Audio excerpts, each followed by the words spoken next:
You have the agenda in front of you. Is there any additions or changes to the agenda? Seeing none, we'll accept the agenda as presented. You had the proceedings of the February meeting given to you. Is there any changes or additions to that? Seeing none, we will accept it as presented. Is there any comment from the public on items not on the agenda? Seeing no hands raised, let's get to the action of the day. Red Drum Technical Committee report, and that will be Ethan Simpson. Yes, good morning, members of the board. Those of you that don't know me, I'm Ethan Simpson from Virginia. I'm the TC chair. Today, what we'd like to get into is an update on the previous TC tasks from the Scienids board regarding the 2024 Red Drum stock assessment. So as a refresher, these are the original board tasks and some additional guidance we sought from the annual meeting in October of last year. The original task included in the board motion was to produce the static spawning potential ratio for a range of slot sizes between 14 and 27 inches associated with bag limit ranges from 0 to 5 fish per person for both the southern region and or South Carolina, Georgia, Florida individually. A combination of size limit changes across 13 inches of spread, as well as 6 different bag limits, resulted in thousands of potential regulatory combinations. So ultimately, we sought some additional guidance from the board, and it was distilled down to determining the stock-wide catch reduction necessary to achieve a management target of a SPR 40%, as well as the regulatory changes that will achieve those necessary catch reductions. And this was in December of 24 that we received that additional tasking. Since then, at the February 2025 winter meeting, it was further refined into 2 tasks for the TC. Task 1 was to calculate the catch reduction needed for the southern stock to fish at F30%, F35, and F40%, as well as the projected timeline to reach the threshold and target spawning stock biomasses under each F scenario. Those analyses were to not incorporate effort trends, but should include alternate analyses with and without non-compliance assumptions. Task 2 was related to the northern stock, and it was to discuss how to interpret the TLA results of, quote, moderate action, as well as methods we could use to estimate regulatory changes impacts for the northern stock. This is just a timeline of the meetings we've had thus far. I won't get into the details of it necessarily, but since November of 2024, as I've said, this task has been further refined. The TC has met, TC and working groups have met at least 6 times working on this. At the most recent TC meeting in March, we did look at updates on state-specific catch reduction analyses, essentially making sure that the state TCs were aware of the process and understood how we were going to move forward. We did discuss the additional F projections at that meeting, and that's what you'll see presented in this presentation, and reviewed the TC report outline. What I would like to note at this point is that states have not submitted state-specific reduction plans, given the board guidance to explore different F values. That would be still in the upcoming process. So to get into the southern stock and task 1, we were looking at how we generate these projections. Essentially, we project stocks forward from the terminal year of the assessment until equilibrium catches are reached. We then compare the catch at the end of each projection period under status quo, F40, F35, and F30, and determine stock-wide catch reductions needed to achieve those F values. I will note here that based on the stock assessment, F40 is the F level associated with SPR 40 and so forth. By definition, F35 and F30 will be unable to achieve spawning stock biomass, SPR targets of 40%. These are just some of the inputs that are going into these projections. What you see here is the recruitment levels expected from the model stock recruitment relationship, given the spawning stock biomass level at the time of spawning, which is used for the projections. these are slightly lower than using the recruitment expected from the SR relationship, given the SSB and projections never reached the within 0.5% of the spawning stock biomass reference points.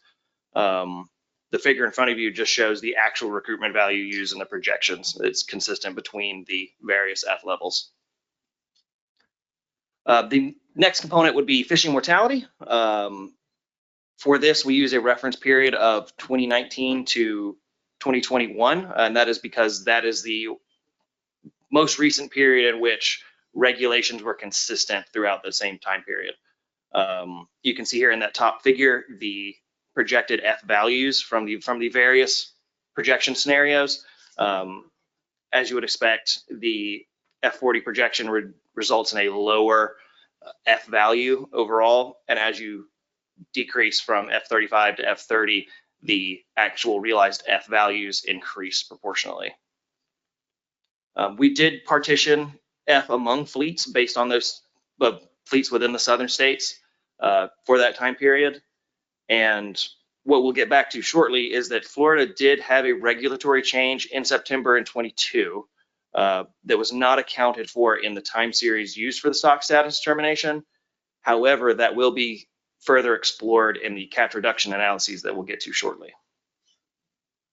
Because of the long-lived nature of this species, it did require quite a bit of projecting forward to come to a equilibrium status. So it is a 40-year projection moving forward with constant F levels across those projection years. You can see these figures again. The first figure on your left does match up with the previous figure about F levels, what one would expect in terms of total removals. And the figure on the right shows the spawning stock biomass approaching those target and threshold values. But don't worry too much about the graph, because here are the numbers for those that prefer numbers.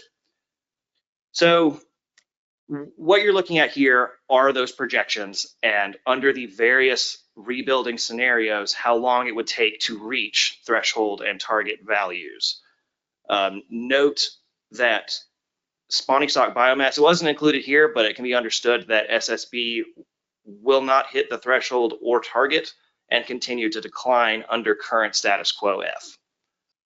So as you can see here, F30 years to spawning stock threshold to be 5 years, and hitting target of that 40% at 32 years.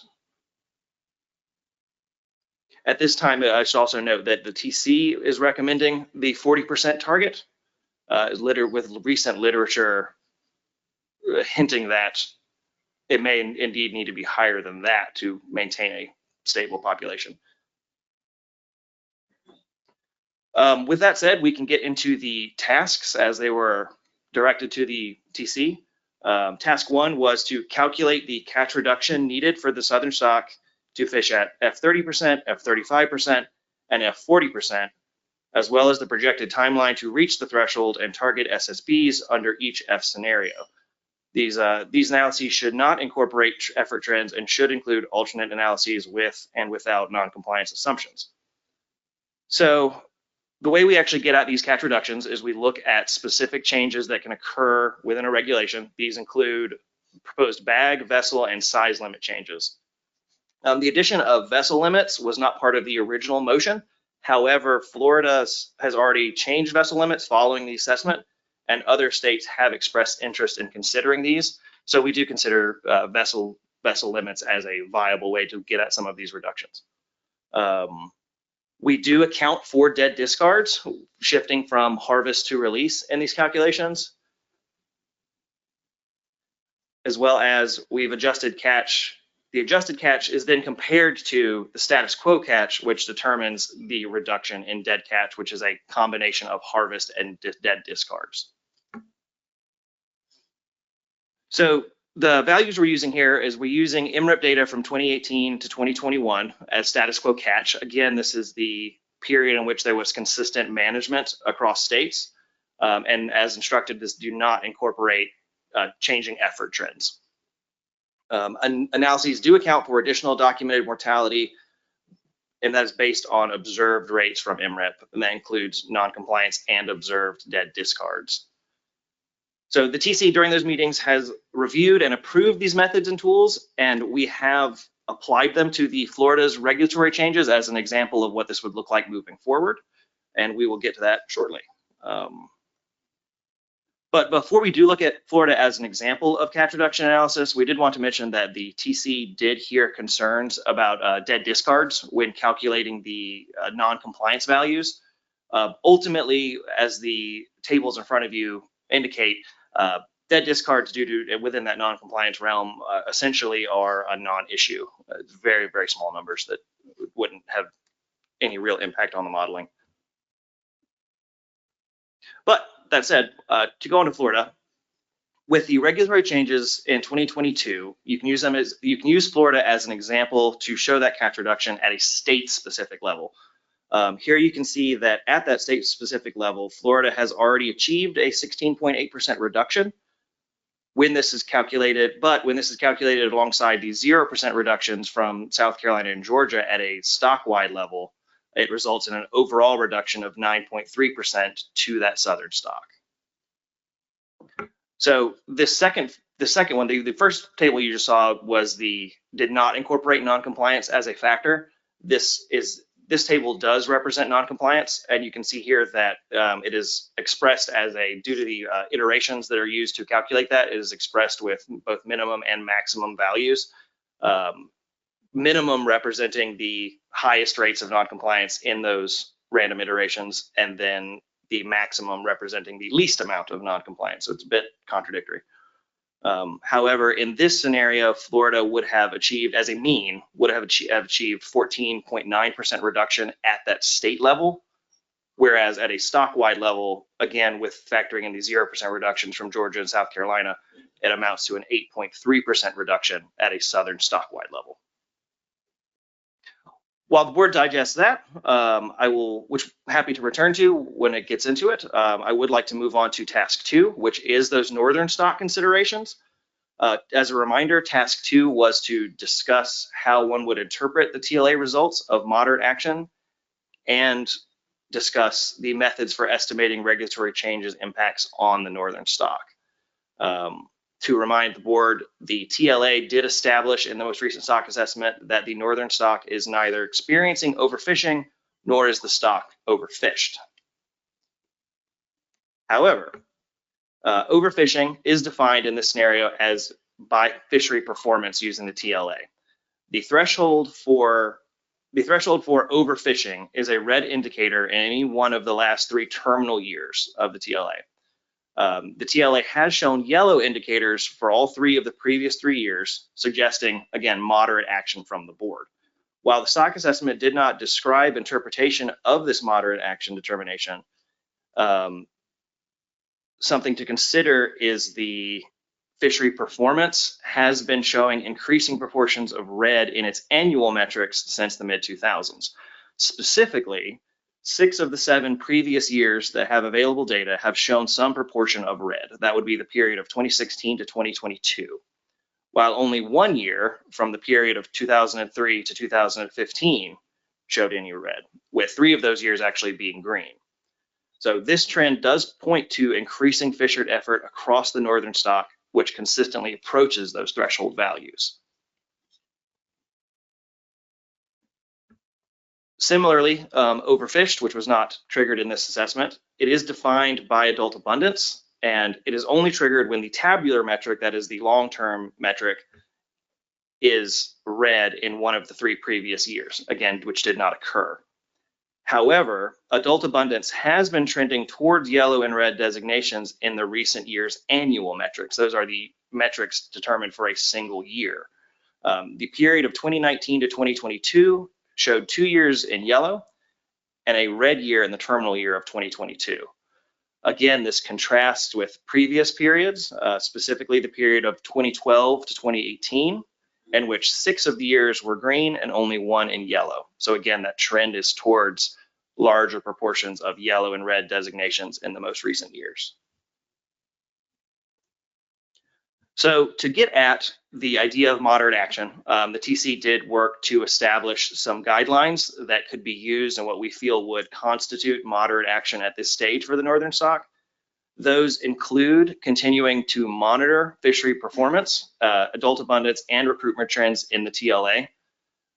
It is not relaxing any existing management measures for the northern stock, completing an between assessment update for the TLA for both stocks. I will pause there briefly and say that an update between assessments could not trigger a new overfishing determination, considering the terminal years of the assessment report and the 7-year time period it takes to trigger those tabular metrics.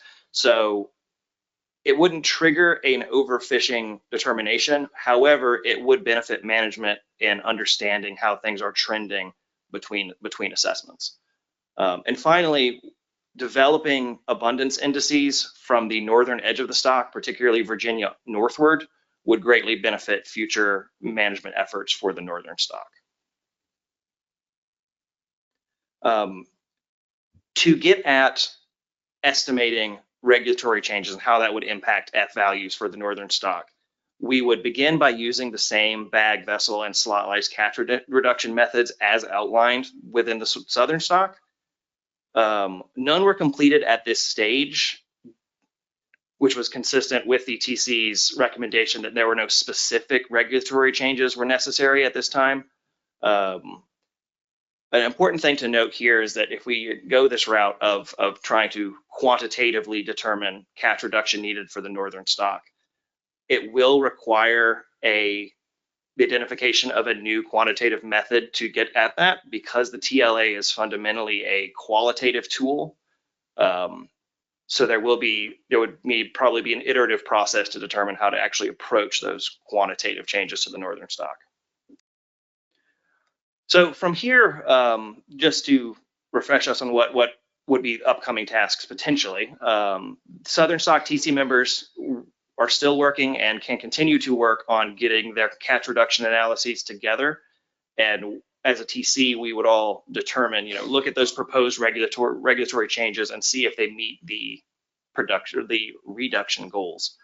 The TC will meet again to review proposed regulations and review any potential methodology to address, again, that quantitative approach to the northern stock, and finally have a report ready for the board either at the next meeting or the annual meeting on those tasks, depending on the complexity of what's in front of us.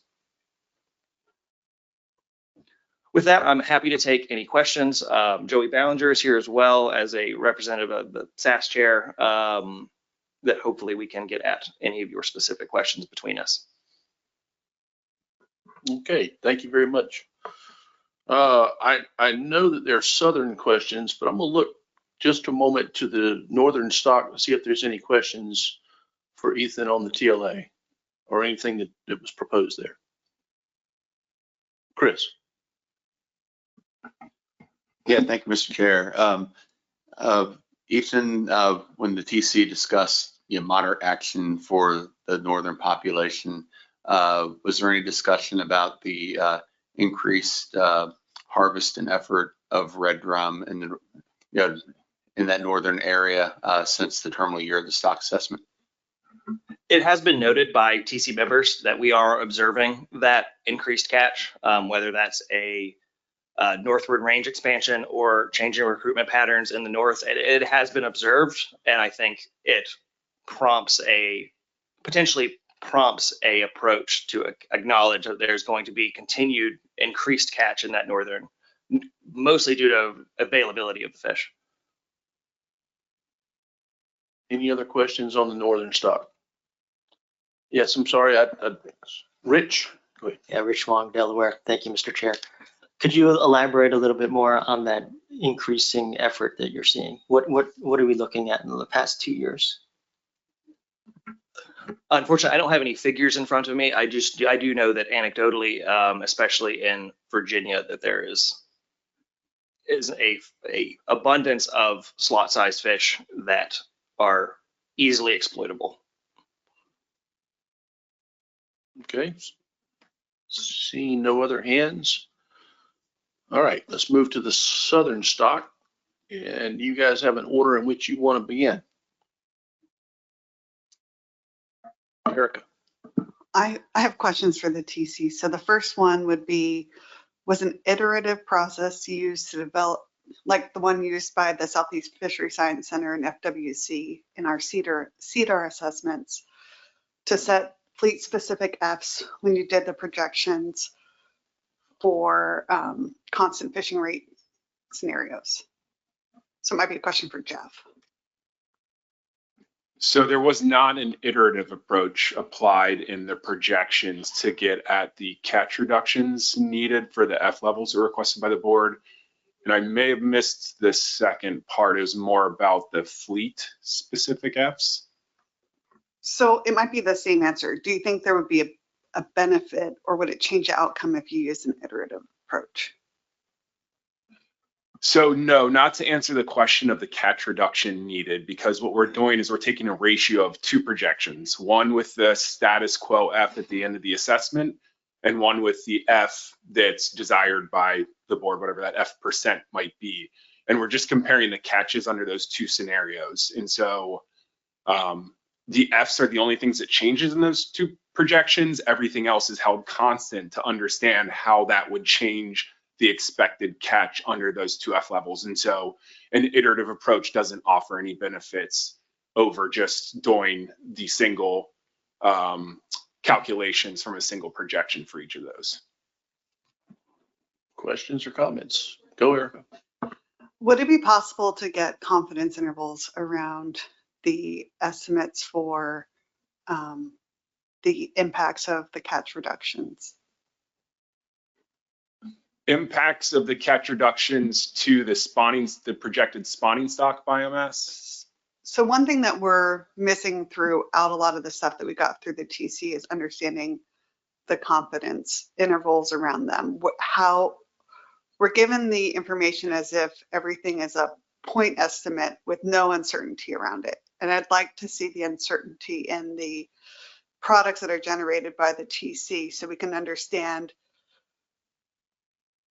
how precise, how accurate the estimates are that are being generated, because we're looking at some big changes.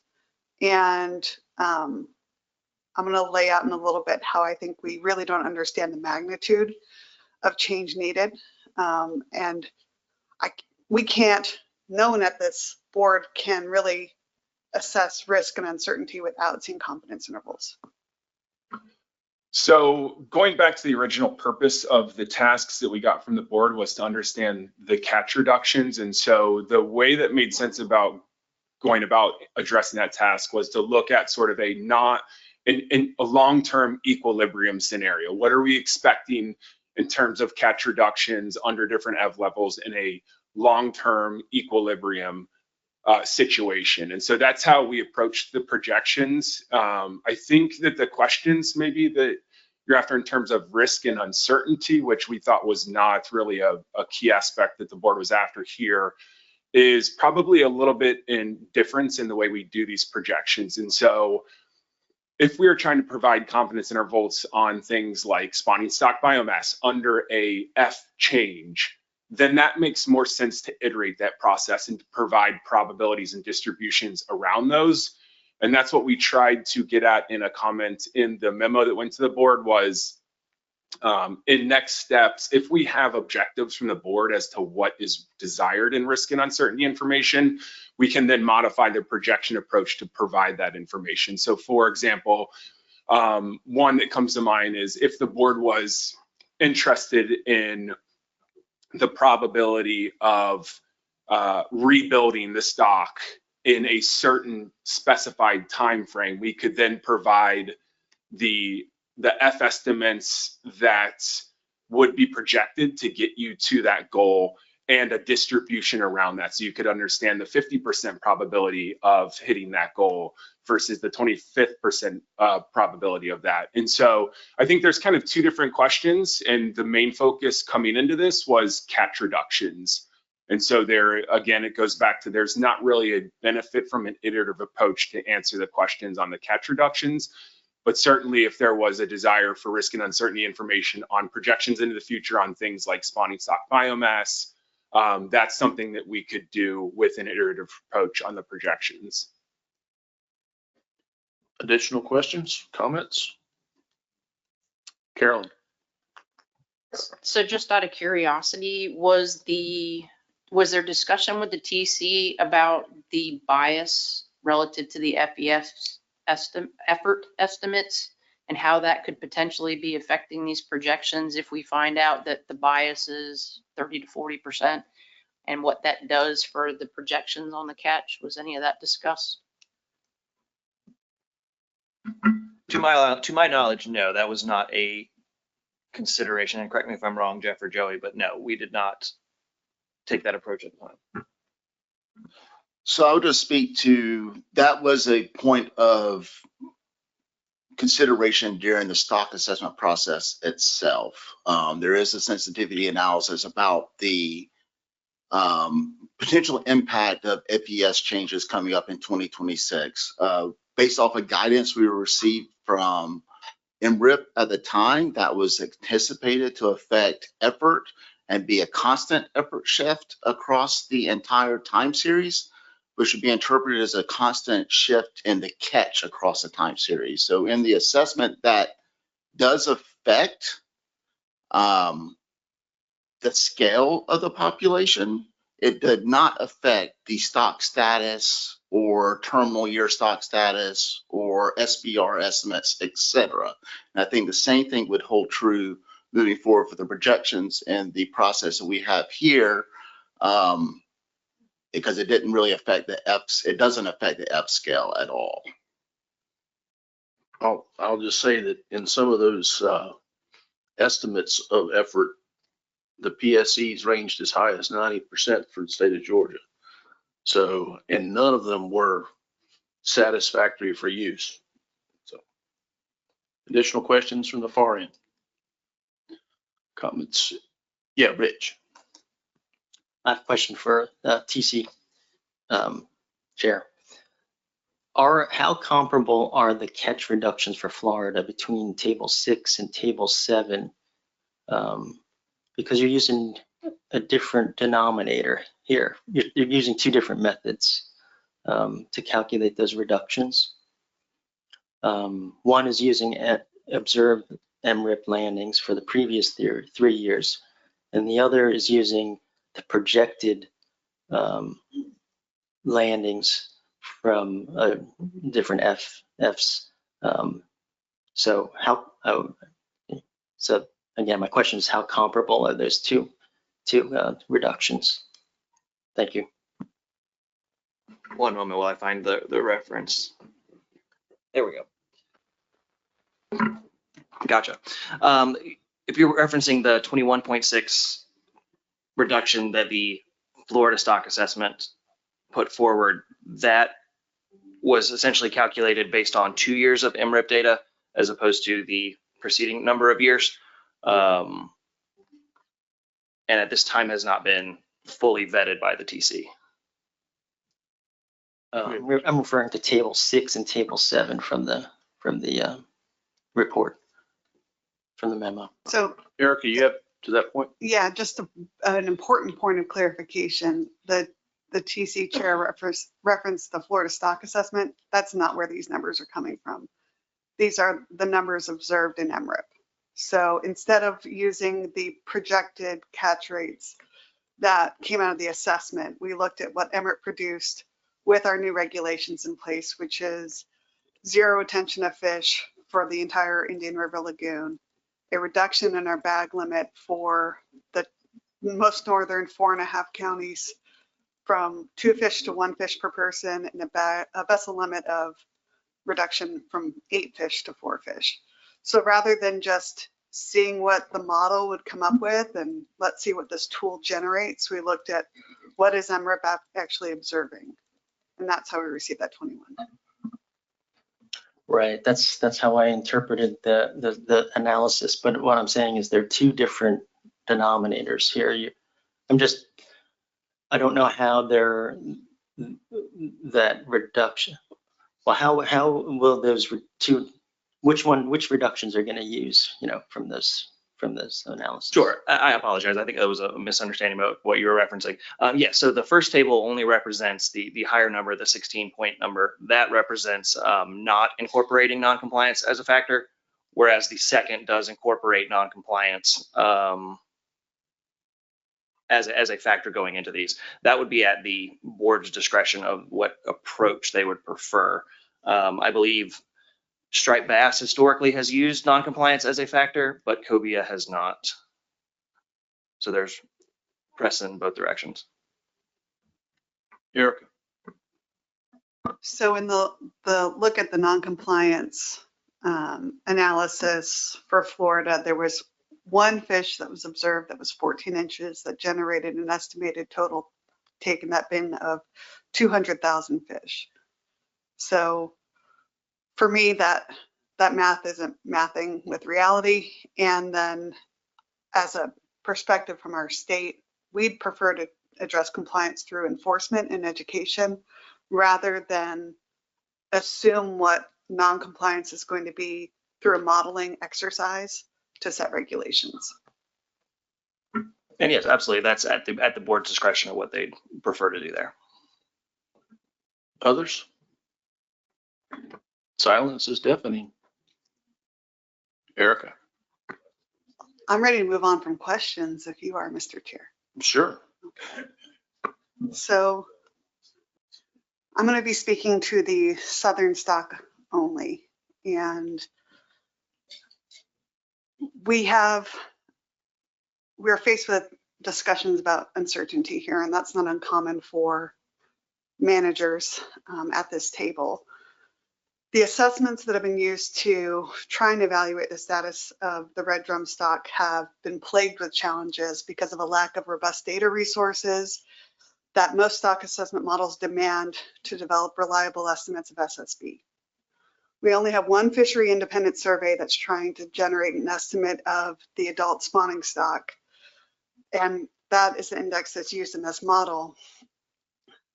But that index, as we've discussed before, is geographically very constricted in scope. And we have no indication to say that that index is or is not representative of the entire adult spawning stock. Our fishery dependent data comes from MRIP, and I'm not going to belabor the issues associated with that program and that data set. However, as releases continue to outpace actual harvest in this fishery, MRIP is just going to become more and more problematic for management and create more and more uncertainty in our models. I'm not disputing that the stock isn't in the best shape, but the uncertainty that's inherent in the model with the data inputs, the assumptions that go into it, and the outputs mean that we can't treat this as something that's cut and dry. This is further complicated by the fact that we have also used an SS model in Florida to evaluate our stock and our fishery, and it's produced conflicting results with the regional assessment. And our assessment was completed in 2020 with data through 2019.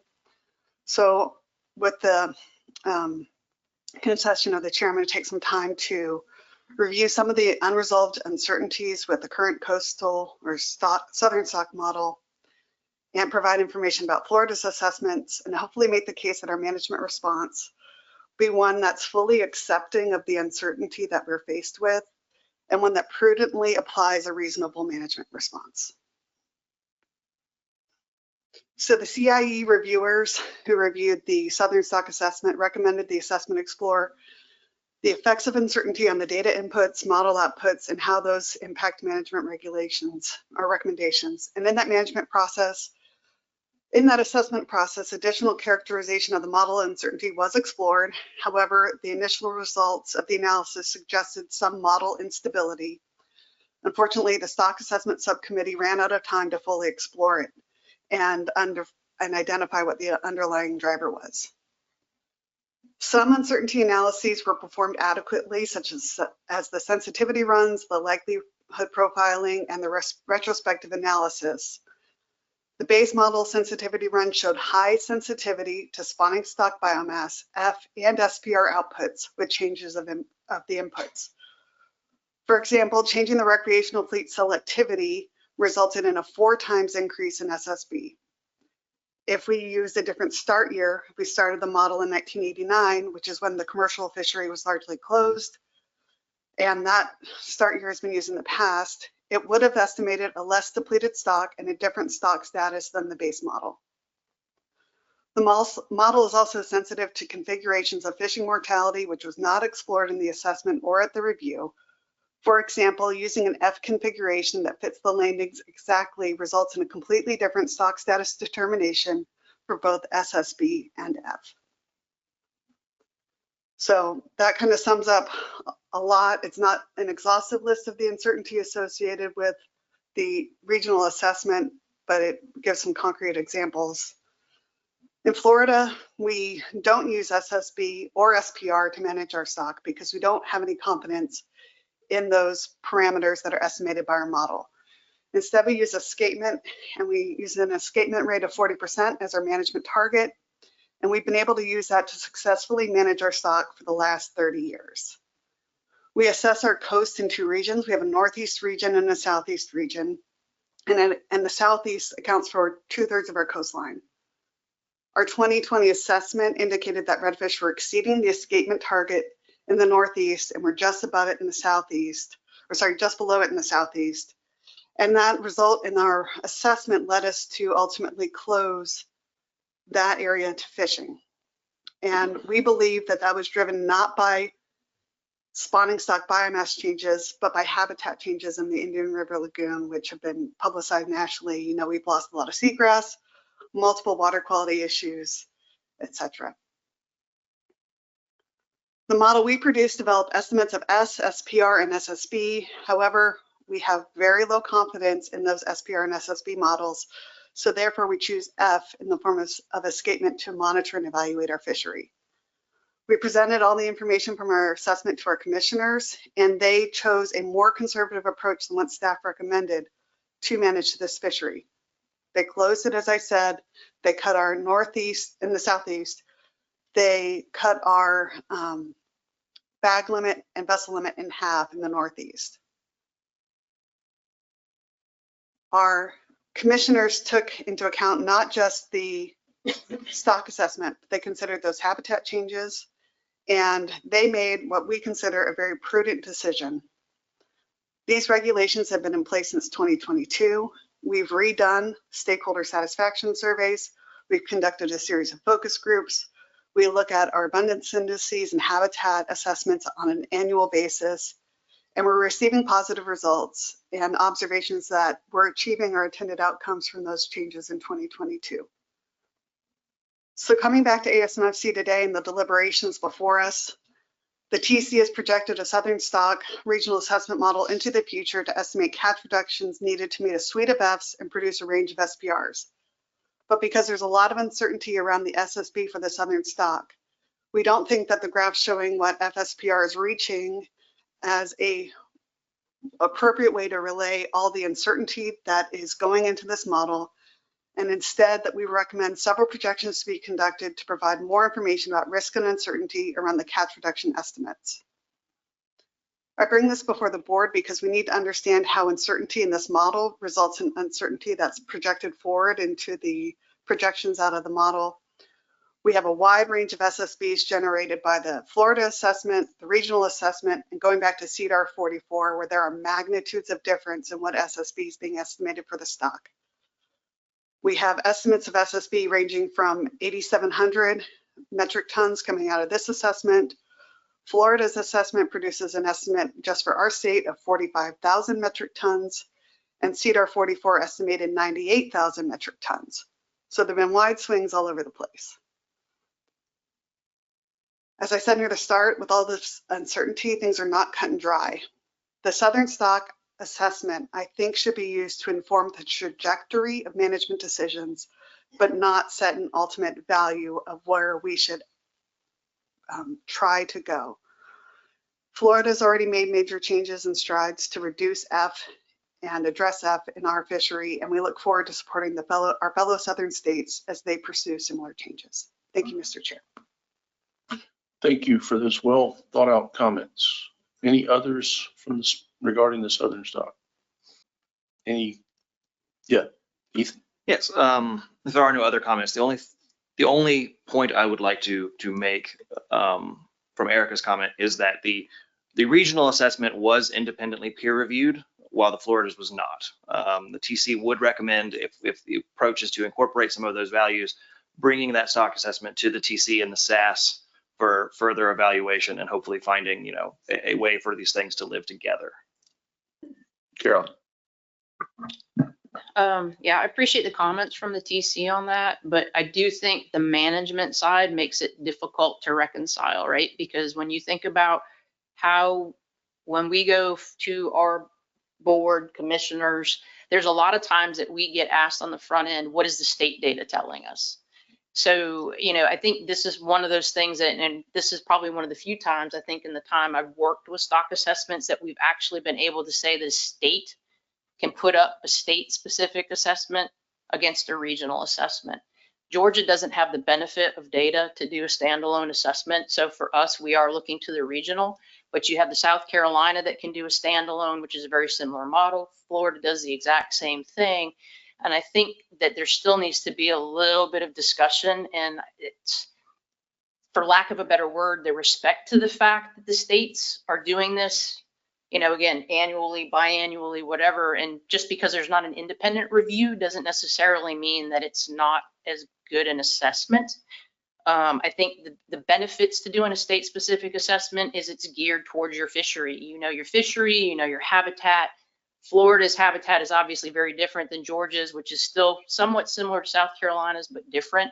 So there are things in those models that are very much driven by the fishery, the environment, and those assumptions are going to be different from one another. So I'm a little bit concerned that there's going to be this potential for competing between regional versus a state, and how a state is going to have to broach addressing where we are with the commission and the commission's needs under how we work the compact. But I think that's the one thing that makes me a little bit twitchy, is the fact that it's, again, back to, should a state end up basically backing away because the regional assessment's been done and it's been peer reviewed? I would argue the science is good on both sides of that, because a lot of the people who are doing the state assessments are also the people on your stock assessment subcommittee. Thanks. Yeah, absolutely. And that wasn't to, my point wasn't to create any sort of rift. I agree that with many of your points there. I don't want to see competing stock assessments. It's more a comment on the TC is available and the SATS is available, and we can generate, working together, we can generate something that should be able to work for everyone. Yeah, Joy. So just to add to that, I completely acknowledge that that states and the region are doing different things. We're talking a lot about the Florida assessment. We're talking a lot about the regional stock assessment. I think it would behoove potentially the board to have the TC potentially investigate the structural differences between the models and what may be leading to some of the differences in outcomes between those two assessment approaches. That's something that has not necessarily been fully evaluated in any forum at this point in time. And that may help clarify some of this discussion about differences in F-scale, escapement rates, et cetera, to understand what are some of the differences, because they're both statistical catch and H models, but there are some different assumptions made, from my understanding, between the two modeling approaches. And there can be justification one way or the other, but at least understanding what those differences are may be prudent. Thank you, Joy. And I was going to ask Jeff if he maybe could add a little bit of a commission perspective on that. Yeah, I mean, I think the commission's perspective in my eyes would be the same here, is that the technical committee has not had a chance to evaluate the Florida assessment, and we're hearing some differences between the state-specific Florida assessment and the regional assessment that would be beneficial to dig into and determine what might be going on there, because it creates some confusion if we have two different assessments that are in front of management. And so, yeah, I would say that it would be a good endeavor for the TC to evaluate that assessment as well, and to come back to the board with some thoughts from that evaluation. Thank you, Jeff. So Ben. Thank you, Mr. Chair. Couple points. Certainly don't want to dismiss, or it's not any intent to dismiss any efforts that Florida's already made. Commend them for doing that on their own and seeing those and following through. No inherent issues really with noncompliance, but there is some concerns regarding that one intercept when it talks about accounting for 32% of the annual catch. That definitely raises eyebrows, and it just so happened to be within the noncompliance realm. That said, and I'll speak to the point just made recently in a second, but still there are reservations when trying to determine. This is an exercise in risk analysis. That's our main job, right? But when looking at different Fs, there are reservations in trying to determine what that best option is. And I feel inequipped at this point trying to determine that risk analysis. I know there's a memo done in 16 and a terms of reference as well with the recent assessment, but still before us is that task of looking at these different reference points and getting back to that kind of confidence interval. And I'm still not clear on exactly how what are the options that the board might have to be able to help task the TC with getting at some of those potential estimates and better understanding where our risks lie in these different kind of thresholds, if that's an option, I don't know. And then also I would kind of also look to Florida and our southern states to look at their comfort level regarding the most recent point in the TC looking at their assessment and trying to see where those two can maybe live together. Thank you. Anybody to his point? No? Chris? Thank you, Mr. Chair. Interesting conversations about different assessments, the level of uncertainty, what level of use the coast-wide assessment should be applied for management. These are all great topics we should have discussed maybe back in October when we approved this coast-wide stock assessment for management use. I apologize for my cynicism, but a lot of this came up when all of a sudden we see it's a 28% reduction needed to rebuild the stock, which at least in the mid-Atlantic realm, 28% is well within the range of reductions we often face when we're in an overfishing situation or overfished. I'm just really confused as far as where the southern states are hoping to go with this. It seems pretty clear that you have an overfishing situation. Yes, there's uncertainty with the assessment results, much like other stock assessments that are put before us that we approve for management. But yeah, I mean, I guess I'm just maybe look for a motion from the southern states as far as what you want to do about addressing a pretty clear problem for your stock, and then see where we go from there. Carolyn? So, Mr. Chair, I'm willing to put a motion forward to the group. Okay, and I believe staff has it. Go ahead and Okay, read. so reading it in for the record, I'd like to make the motion that for the southern stock of red drum, we initiate an addendum to modify the FMP to set the management threshold at F30 and the management goal at F40. Require all states to set regulations that would be expected to exceed F30 for fishing mortality in their state. Direct staff to conduct a new stock assessment for red drum with a terminal year of 2031. When evaluating state regulations' ability to exceed the F30, the technical committee shall not consider non-compliance. In the case where states have changed their regulations after the terminal year for F in the 2024 stock assessment, the technical committee shall use actual recreational harvest estimates to evaluate F. Thank you for that well-constructed and thought-out motion. And I see a second from Erica. Okay, additional comments on that, Erica? Yeah, so it seems to me that some of my comments were misconstrued, so I'd like to provide additional clarity.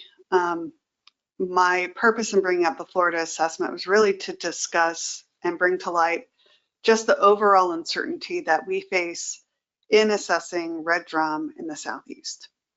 So as you can see by the motion here, there's no statement that we would use Florida's assessment to determine the regulations that would go forward into the next amendment. And with regards to the discussion in October, I thought I made it very clear that I questioned the assessment. Dr. Ballinger and I had an exchange that we talked about how the greatest uncertainty in this assessment is SSB. And we're looking at management metrics that are based foundationally upon SSB. So I feel like this is a reasonable approach. We have a better understanding of F. We are fishing on subadults in this fishery, and I think that this might be a better direction for prudently accounting for the unknowns and uncertainty. Thank you. Anyone else? Chris? Thank you, Mr. Chair. Yeah, appreciate the motion up on the board here to consider. Largely makes sense. I do have concerns about not accounting for non-compliance, although I do agree the 1 point estimate for Florida is problematic, where a 114-inch drum can project out to a lot of fish, but we know that that non-compliance happens no matter how much effort you put into law enforcement and outreach. So I'm not sure if I'll support it, because I think non-compliance is definitely an issue that shouldn't be ignored. But I'm still thinking that one over. Thanks. I would suggest that it's not being ignored. I mean, we're looking at it closely, but just not considering it for this particular addendum. I would ask Tracy to give us a quick look at what it might be, what it might mean for the timing of the next addendum. Thanks, Mr. Chair. So for an addendum, if it was an expedited type timeline, if the board does initiate an addendum at this meeting, they would approve the addendum for public comment at the summer meeting this year. And at annual meeting, the Scienids board would review public comment and take final action. Thank you. So possibly by the annual meeting, which that may be a bit much, but possible. Any other comments or questions on the motion that's on the table? Okay, does anyone need time to caucus? Okay, 2 minutes, 3 minutes, 3 minutes. We'll get 3 minutes to caucus. Go ahead. I heard the chime. Does anyone else need time? I see Joe's hand. Thank you, Mr. Chair. No, I had a question. I think we needed some clarification on the very last line on harvest estimates. Would mean that we're not including discard mortality. Is that correct? Is that part of this motion? Erica? This includes discard mortality, the tool that the TC developed. I'm gonna look to Jeff, so I'm not speaking for Jeff or the TC.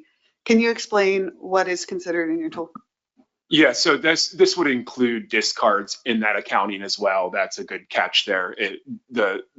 This additional methodology would include discards from Florida, the one that's noted here in the motion. So I think that could be changed to recreational dead fish or dead catch, to clarify. Roy? Mr. Chair, this issue has come up before. Is it appropriate for states like Delaware and New Jersey to even be voting on this particular motion? So I would like some clarification on that. I know we haven't totally resolved that issue at the policy board level, but how do you see it applying in this particular case? Thank you. Very good question, Roy. Very good. Thank you. So yeah, it would have been nice if we'd had the second half of our ISFMP board talk about this first. But my hope is that southern states would vote on the southern stock, that the northern states would vote on the northern stock, as a case example, and maybe we could use that for tomorrow. I'm very happy that we've had discussion across both stocks because I think that's very informative. But my hope is that we can stick to our regional stocks and voting. I'm going to ask Bob maybe to address that. Yeah, the practice has been up until now, which is being discussed, is for that all the states that are members of the Scienids Management Board can vote on any motion. But if, folks around the board want to abstain from this because they feel it's a Southern issue primarily, then that's up to them, and that's completely in bounds. You don't have to vote on this if you feel this is a Southern issue.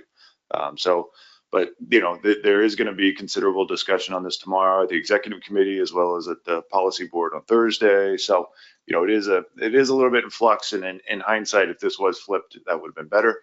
But that this is where we are. So it's really up to to the states. If you feel this is primarily a Southern issue and they need to work it out among the 3 states that are affected by this motion, then let them handle that, and you can stay out of it. It's up to you.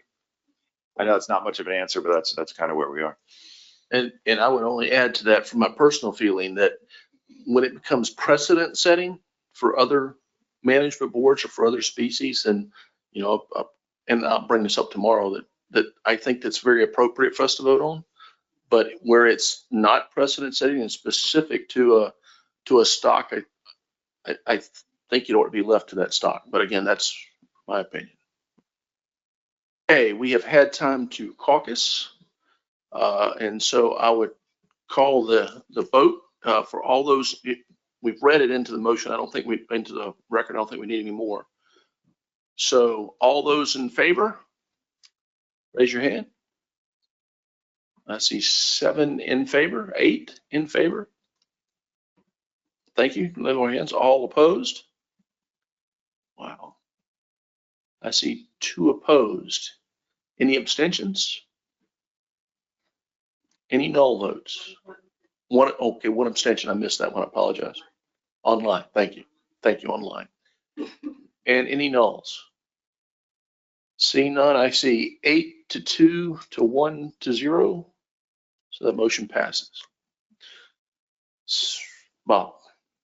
Just a couple of questions. Ultimately we'll need to set up a PDT and we'll call for nominations for plan development team. But I think they'll need some guidance from the board, and it doesn't necessarily have to happen today, but somewhere along the way, how do you want them to look at the different stock assessments and compare the two? And I think the term that's been used today, how do we get them to live together? Yeah, as this moves forward. So I think there'll be some more guidance for the PDT. That'll be really helpful. And then the other question, maybe it's just in my mind, is that assuming things go forward on the schedule Tracy mentioned, where we have a draft at the summer meeting and take potential final action at the annual meeting, is the action at the annual meeting going to be to select actual management measures, or is it going to be just to establish kind of the process that the Southern states are going to use to set up their regulations? In other words, you set a process in October, then the Southern states go home and develop their regs and bring them back to the board for approval, and then ultimately implement them. So I don't know if we need answers now, and I'm not steering it in any direction. I just think the plan development team will need some guidance on that as they move forward to draft the document. Thank you, Bob. I don't think that this motion necessarily requires the TC or the plan development team to look at the different assessments. Do I see disagreement on that end? Tony? I guess typically when we put together an FMP, though, we say that you're going to manage to this F, and then you are working off of the stock assessment to that F. So if you want to use something else that's not the stock assessment, then we would need to understand how to do that. So it normally would, and so if it's something other than that, then it would need to go into the addendum so that process is established to do so. So then that's part of the direction the staff then is to use both Florida and should I throw in South Carolina's as well against the regionals? Yes, okay. Erica and then Carolyn. So in my mind, this is the overarching way the addendum moves forward. And I have some some things I'd like the PDT to consider, but I don't think that the board needs to decide on them at this time.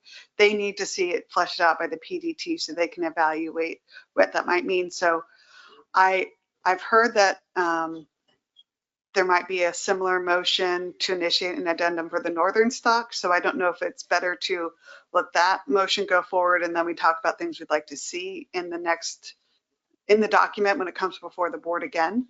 But I'll defer to the board chair for direction on that. I had Carolyn second, but then I'm gonna go ask, do you have to add to that, Carolyn? No, okay. Is there a motion from the northern stock? Chris Patsavage. Yeah, thank you, Mr. Chair. Yeah, looks like it's up on the screen. Move to initiate an addendum to consider changes to the recreational bag limits and slot limits for the northern stock of red drum to address increasing fishing mortality and to update the de minimis provisions of the FMP. If I get a second, I'll provide some justification as to why. Second by Pat Gear. Go ahead, Chris. Okay. Yeah, as it was discussed earlier, thank you, Mr. Chair, by the way, recreational harvest has increased in the northern population, but particularly north of North Carolina since the terminal year of the stock assessment. Anecdotal reports suggest that there's more effort targeting red drum there, especially as striped bass abundance has decreased. And this also includes effort in harvest during wave 1, which isn't covered by MRIP north of North Carolina. The 2025 Mid-Atlantic State of the Ecosystem Report that's done by NOAA's Northeast Fisheries Science Center also noted the increased presence of red drum in Chesapeake Bay in 2024. Slot limits among the northern population states and jurisdictions are variable, and the bag limits range from 1 to 5 fish per person. It makes sense to consider lower bag limits and to review the current slot limits before effort increases more, potentially leading to an overfishing and or overfished stock. The current stock building projections for the southern population, as well as Louisiana's red drum population, show that it takes decades to rebuild overfished stocks of red drum due to their long-lived nature. So I think it's a great opportunity to proactively address this before we have documented stock concerns for the northern population. Thank you, Chris. Anyone else to speak to this motion? Pat, as the secretary. Thank you, Mr. Chairman. Just to, feed on what Chris said, in Virginia, we're seeing an increased abundance of red drum. And I would be it so bold that it's probably replaced striped bass as one of the staple fish in Chesapeake Bay, at least in Virginia. We're seeing, multiple cohorts from juveniles to slot sizes to bull reds. We're seeing, I have a big concern. I've talked to Spud about this, about the concern on, release mortality on the large red drum. We see that a lot. We see the photographs all the time with 5, 6 red drum on a boat, and these are all over the slot. And so those are concerns as well. The mortality on the large bulls that are being caught. So the reds are just following the shrimp up the coast, right? Yeah, I better not move again. I'm going to move to Alaska next, so really mess things up. Any other? Yeah, Dave.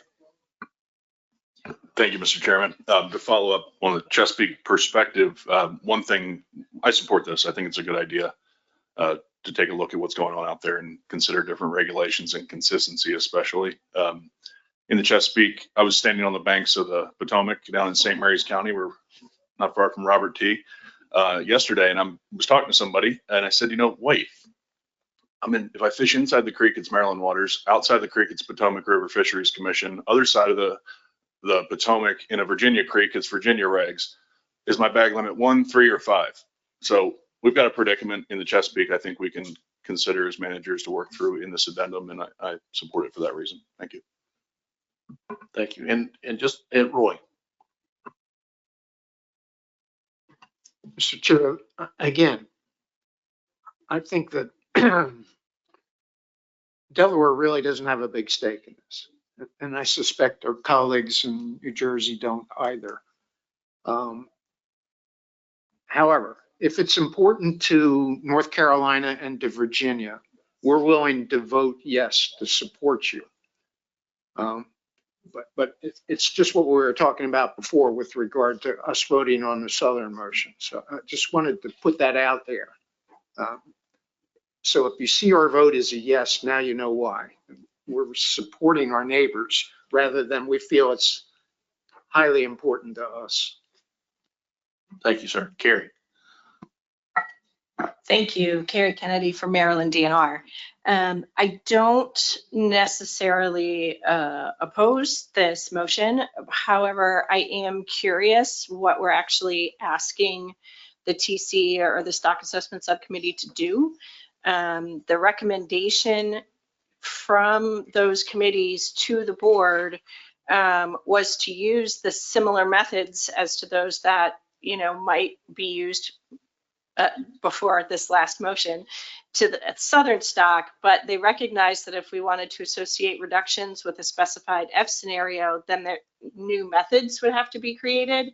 And before I feel like I can make a decision, I'd really like to understand what we are asking, because given the determination that moderate activity is recommended, and given where we are in resources and managing state and ASMFC resources, I don't want to task folks to recreate the wheel when I consider all the other management actions for all the other species and NOAA staffing levels. So I'm curious what approach is being considered by North Carolina. Go ahead, Chris. Yeah, thank you for that, Carrie.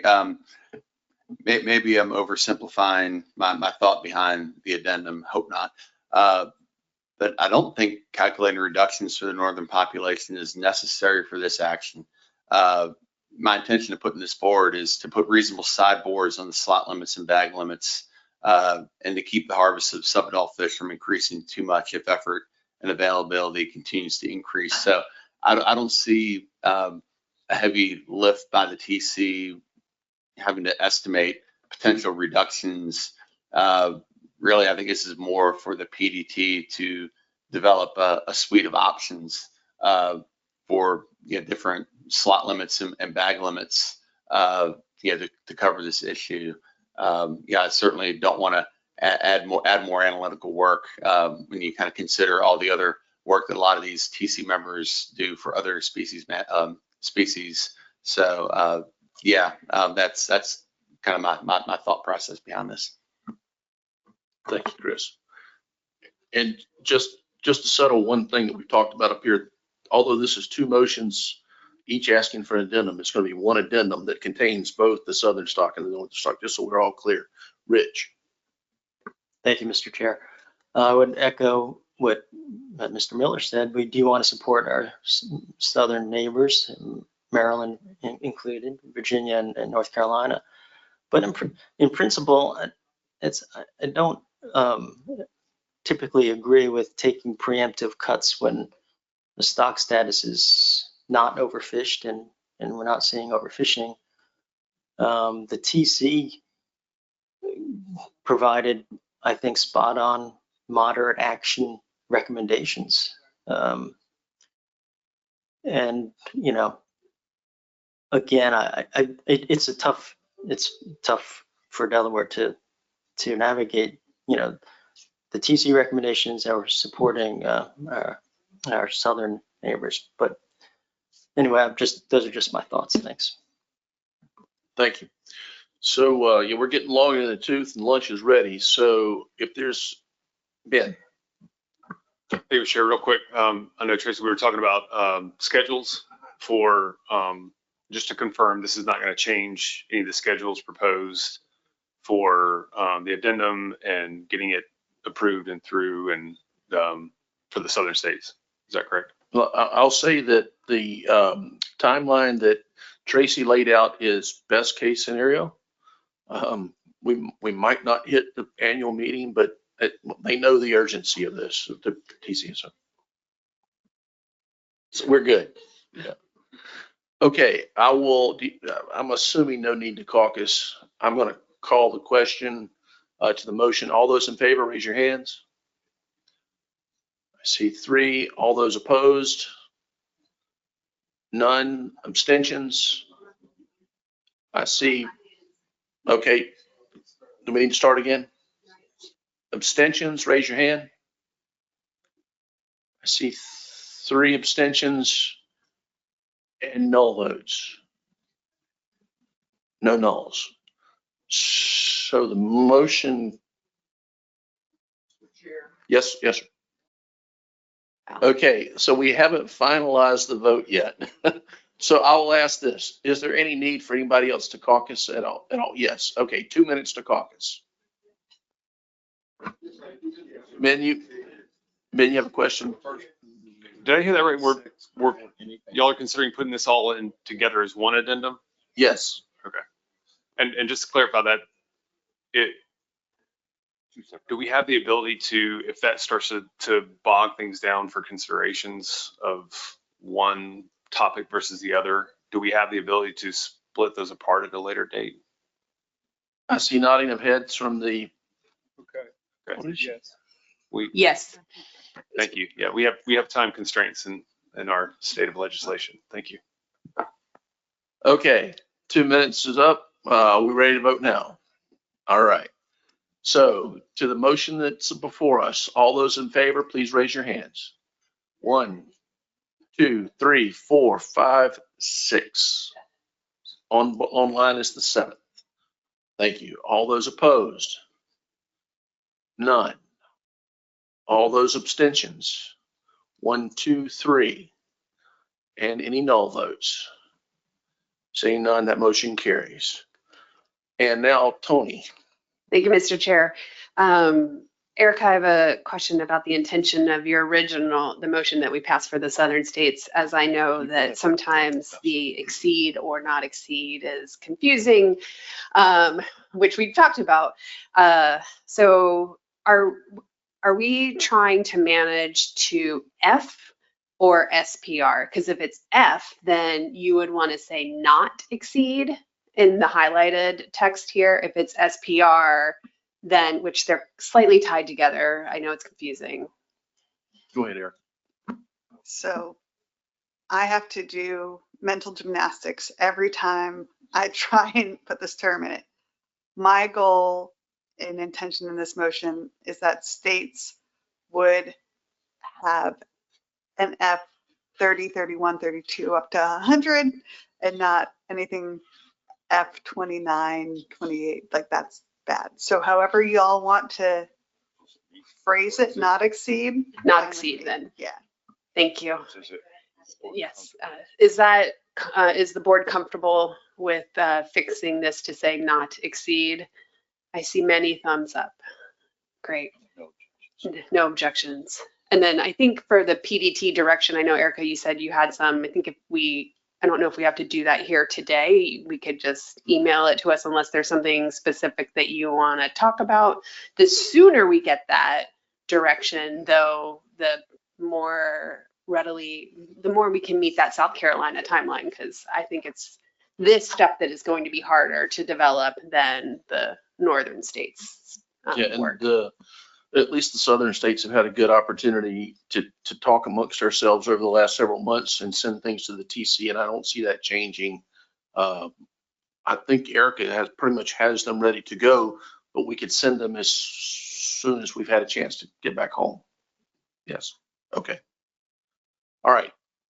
If there's nothing else regarding these two, we have one more. Oh, Tracy.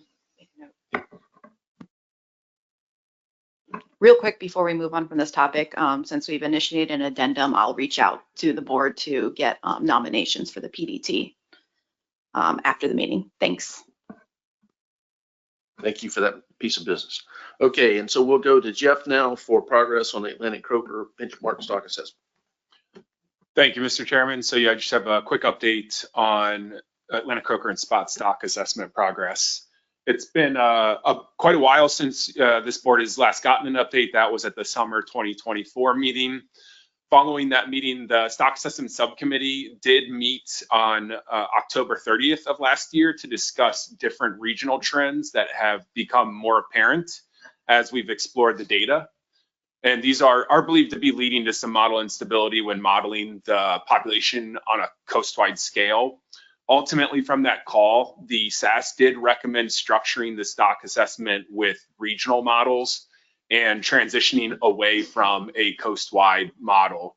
And they identified a breakpoint between those regions being Cape Lookout, North Carolina.